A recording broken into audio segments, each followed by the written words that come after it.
If you want realistic, hair-like, fuller brows but can't find the brow pen that matches your brows properly, you can actually create realistic water-resistant hair strokes using your favourite brow powder and a tiny brush. This is how I used to create brows as a makeup artist before brow pens even existed.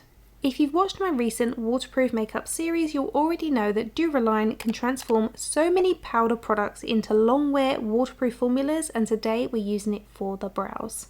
Taking our favourite brow powder, we're going to scrape a little onto a metal palette and add one single drop of Duraline to create a fluid ink-like consistency. Now you don't want the mixture to be too thick because the strokes can look overly harsh and dark, but you also don't want them to be too runny, otherwise the product will be too light. Think of it like Goldilocks and the Three Bears. You want something right in the middle, a consistency that glides onto the skin smoothly while still keeping the strokes defined and realistic. So for this technique, I'd highly recommend using an art brush rather than a traditional makeup brush, because when it comes to ultra fine detailed work like hair strokes, makeup brushes just don't tend to be quite as precise, and I'm using a very small detailing art brush in a 000 size, which allows me to create much finer, more realistic strokes without the brush splaying or becoming too thick against the skin, and I will link some of these brushes in the description bar for you. Now let's talk technique. I'm starting at the front lower section of the brow where my natural hairs are the most sparse, and this is where I'm beginning to flick the strokes upwards towards the centre of the brow. Try not to drag one straight line from the bottom to the top because that's usually where the strokes start to look shaky and unnatural. Instead, use small flicking motions starting at the base of the brow and then working upwards in sections. You also don't want every stroke to travel in the exact same direction. Real brow hairs naturally grow slightly different angles, so following your natural growth pattern is what makes the finished result look more believable. If any of your strokes go on a little too dark or intense to begin with, don't worry. One of the great things about using Duraline is that you still have a little flexibility to soften the strokes afterwards. As long as there's still a small amount of Duraline on the tip of your brush, you can gently go back over the stroke to lift and diffuse some of that colour, making the hair stroke appear finer and more natural. So as I move towards the tail of the eyebrow, I'm changing the direction of the strokes again to follow the natural way that the brow hairs grow. This is what helps that finished brow look softer and more realistic rather than every stroke sitting in the exact same direction. Now just leave that last area to dry down completely, because then we're going to go in with a clean spoolie and gently brush through the eyebrows. This helps soften any surface pigment sitting on top of the skin while still keeping the fine hair strokes underneath intact.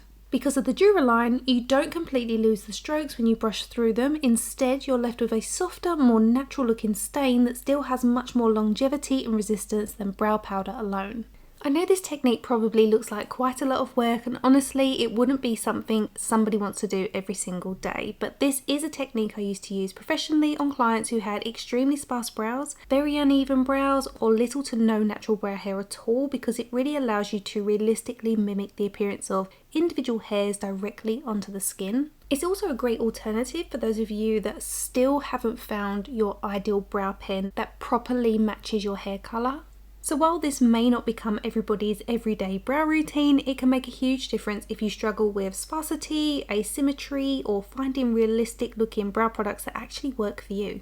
It's another way to get more use out of your favourite brow powder as well, because you already know the tone and depth that works for your brows. So rather than trying to hunt down a pen that is in the perfect shade, this technique allows you to create much more defined hair-like detail using a product that you already feel comfortable and confident using. I do have one last thing for you to keep in mind, is that once the brow powder is mixed with the Duraline, the colour can sometimes appear slightly deeper or more intense initially, very similar to how powders tend to deepen when they become wet.